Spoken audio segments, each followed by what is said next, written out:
Jacksonville, Florida. April 17, 1994. Inside a small apartment, a young woman named Tina Heins was found brutally murdered. Tina was just 20 years old, and she was pregnant. There were also signs of fire inside the apartment, adding another disturbing layer to an already confusing crime scene. But police didn't have to look far before attention began turning towards someone who had been inside the home that night. His name was Chad Heins. He was only 19 years old, and he was Tina's brother-in-law. Chad had been staying at the apartment while Tina's husband, his brother, was away.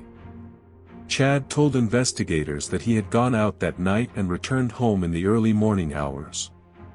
Later, he said he was awakened by a smoke alarm. What he discovered inside would change two families forever. Tina was dead. Fires had been started inside the apartment. And before long, the young man who said he had discovered the scene would become the focus of the investigation. But there was a problem, one that would take years and advances in DNA testing to fully expose. Evidence inside that apartment was telling a story investigators did not yet understand. Tina's husband, Jeremy Heins, was on duty on a Navy ship at nearby NAS Mayport. Chad was in the apartment at the time of Tina's killing. He claimed to have been sleeping just feet away from where Tina was murdered when she was murdered. In 1996, a jury convicted Chad Heins of Tina's murder. He was sentenced to life in prison. A life sentence meant that Chad Heins could potentially spend the rest of his life behind bars for Tina's murder. The prosecution had convinced a jury that the young man who was inside the apartment that night was responsible. But Chad continued to maintain that he had not killed Tina. And while he sat in prison, something was happening outside those walls that would eventually transform criminal investigations across America. DNA technology was becoming more sophisticated. Evidence collected years earlier could now be examined in ways investigators simply did not have available to them in 1994. That mattered because evidence from Tina's body and from the bedroom had been preserved. Years after Chad's conviction, that evidence was tested again. And this time, the science began telling a very different story. Investigators recovered a male DNA profile. It appeared in evidence from multiple places connected to the crime scene. There was just one enormous problem.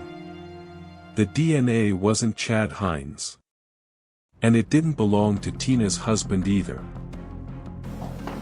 By the early 2000s, new DNA technologies had come online that would allow preserved evidence that had been collected in 1994 from Tina's body and her bed to be tested in a way that had not been available to law enforcement at the time of her murder.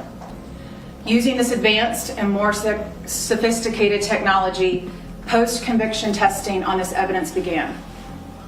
The story of the forensic evidence took shape. A DNA profile of an unknown man emerged. DNA from under Tina's nails, from hairs collected from her body, and from a semen stain on her sheets were that of a man who was not her husband and was not her brother-in-law, Chad.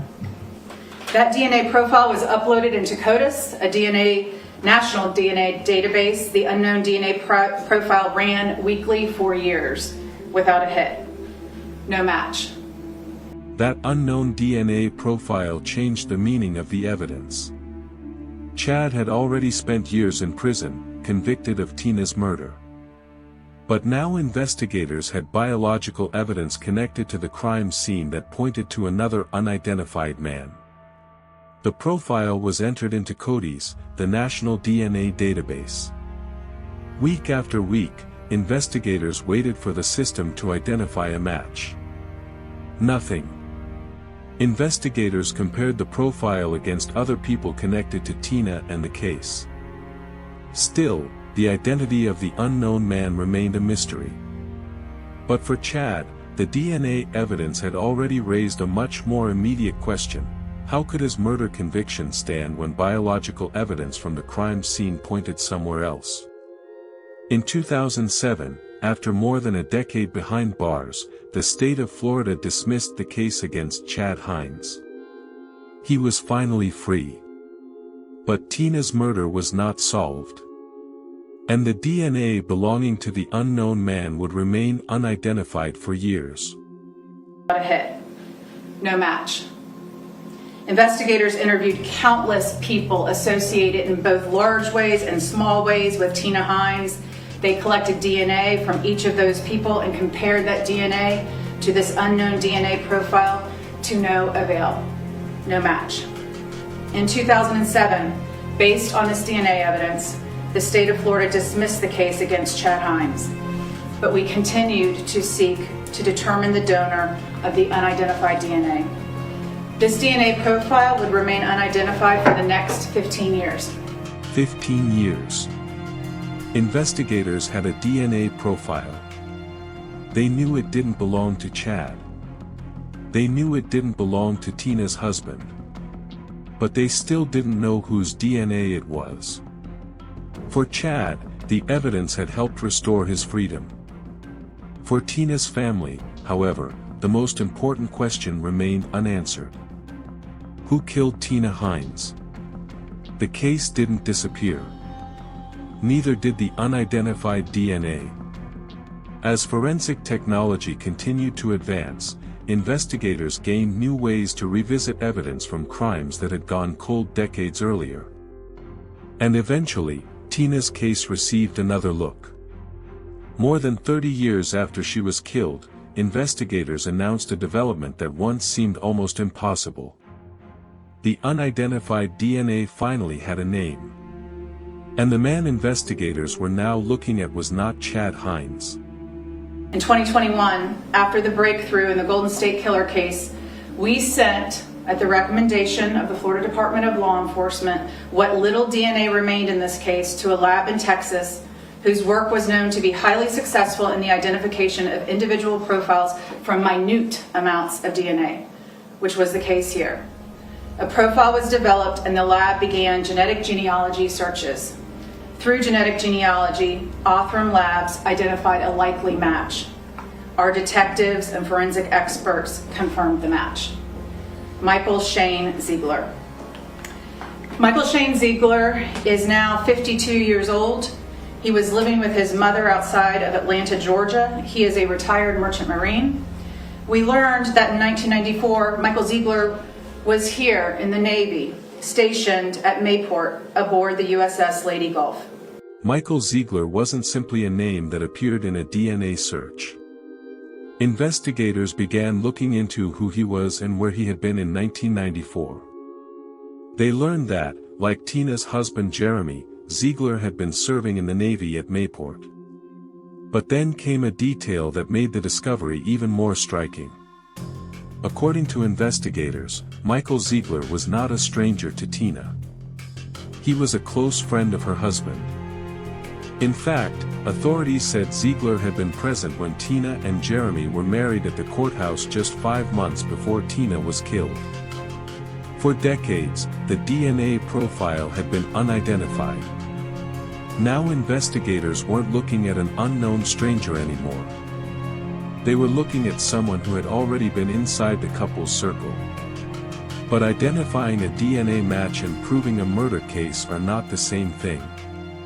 Investigators still had to determine whether the evidence was strong enough to take the next step. Learned that in 1994, Michael Ziegler was here in the Navy, stationed at Mayport aboard the USS Lady Gulf. We also learned this. He was not a stranger to Tina Heins. Michael Ziegler was her husband Jeremy's very close friend. In fact, he stood witness at their courthouse wedding just 5 months before Tina was killed. And though difficult to see, he's on the far right there, a picture taken at their courthouse wedding. For 3 decades, Ziegler remained under the radar, but his biological footprint endured. And with persistence and advancements in science, we finally caught up to him and caught him. More than 30 years after Tina Heins was killed, Michael Shane Ziegler was indicted in 2025 on a charge of first-degree murder in connection with her death. The charge is an allegation, and his guilt must be determined through the court process. But Tina's case had already changed another man's life forever. Chad Heins entered prison as a teenager convicted of a murder he maintained he did not commit. DNA evidence eventually helped overturn that conviction and gave him back his freedom, but only after years of his life had already been lost behind bars. And that is what makes this case extraordinary. The same evidence that helped clear one man would, decades later, help investigators identify another. For Tina's family, however, this story has always been about more than DNA, convictions, or courtrooms. At its center is a young woman whose life was taken in 1994, and a family that waited more than 3 decades for another chance at answers. This case is still moving through the justice system. Thank you for watching StoryForge. Subscribe for more true stories, real cases, and mysteries that deserve to be told.